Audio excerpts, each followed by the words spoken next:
Pemirsa, ratusan triliun rupiah menguap sebagai kerugian negara akibat tindak korupsi sejak 2001 hingga 2012. Dari sejumlah kasus korupsi yang terungkap, hanya berhasil mengembalikan uang itu tak sampai 10%-nya.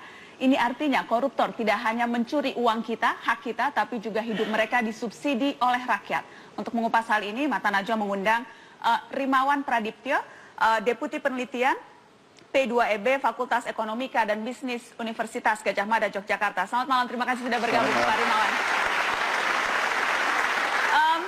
Penelitian Anda menarik, jadi tidak hanya kita rugi, tapi kita juga mensubsidi koruptor.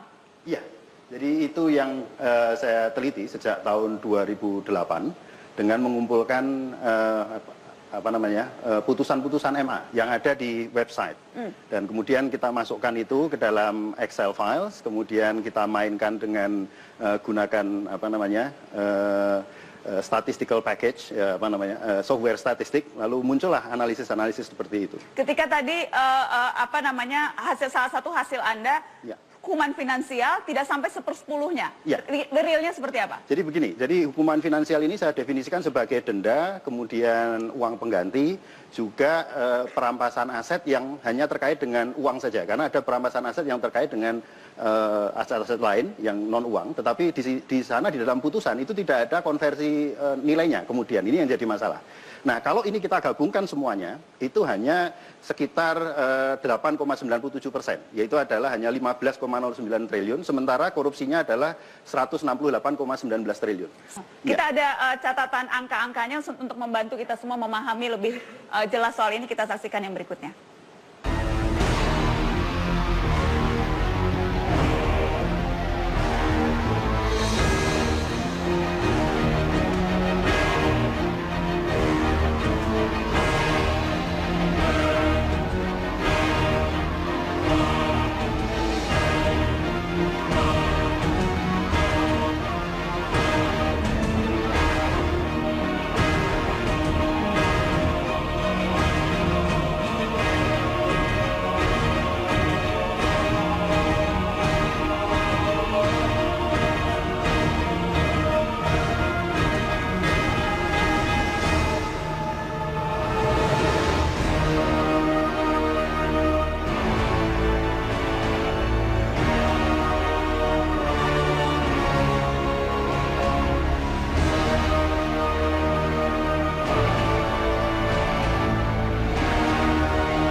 Tidak sampai 10%-nya dan uang itu bisa diberikan untuk rakyat dengan berbagai macam hal yang bisa dinikmati, Pak Buchro. 2,5 juta mahasiswa, teman-teman yang ada di sini bisa tidak usah...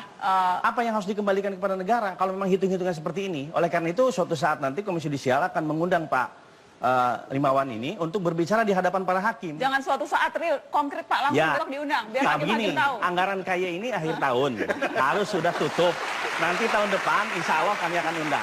Tolong dijelaskan lebih detail, Pak Rimawan. Itu tadi jumlah real kerugian yang harus ditanggung. Anda juga membuat penelitian, ada sesungguhnya biaya sosial, biaya-biaya lain. Apa itu? Jadi begini, setiap bentuk kriminalitas itu ada biaya sosialnya. Dan biaya sosial ini dihitung dari berapa sih sebenarnya yang membebani masyarakat, yang real membebani masyarakat. Nah, di sini ada tiga hal, yaitu adalah pertama adalah biaya antisipasi terhadap korupsi. Kemudian yang kedua adalah biaya reaksi terhadap korupsi. Yang ketiga adalah biaya akibat korupsi. Oke, kita sambil akan keluarkan grafisnya. Silakan. Biaya reaksi, biaya antisipasi, biaya reaksi, dan biaya akibat korupsi. Oke. Ini yang biaya reaksi nih, Pak. Ini biaya reaksi. Itu mulai dari biaya penyelidikan, biaya penyidikan, biaya penuntutan, biaya pengadilan, bahkan juga ada biaya penghukuman. Kalaupun toh nanti misalkan saksi itu dilindungi, misalkan itu harus ada dimasukkan di sana.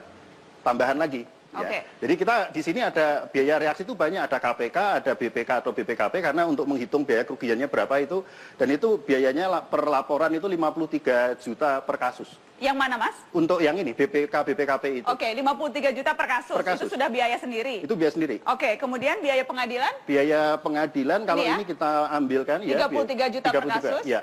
Kemudian ada biaya rutan, kemudian juga ada biaya napi juga untuk lapas. Ini kita hitungkan semua. Nah, yang belum kita masukkan itu adalah biaya PPATK. Karena kalau misalkan uangnya ini dicuci, Lah ini biaya PPATK kan di sini ada harusnya. Nah, tapi Dan seharusnya itu ditanggung koruptor ya? harusnya ditanggung Kok koruptor. malah kita yang nanggung gitu Nah, ya? itu yang terjadi.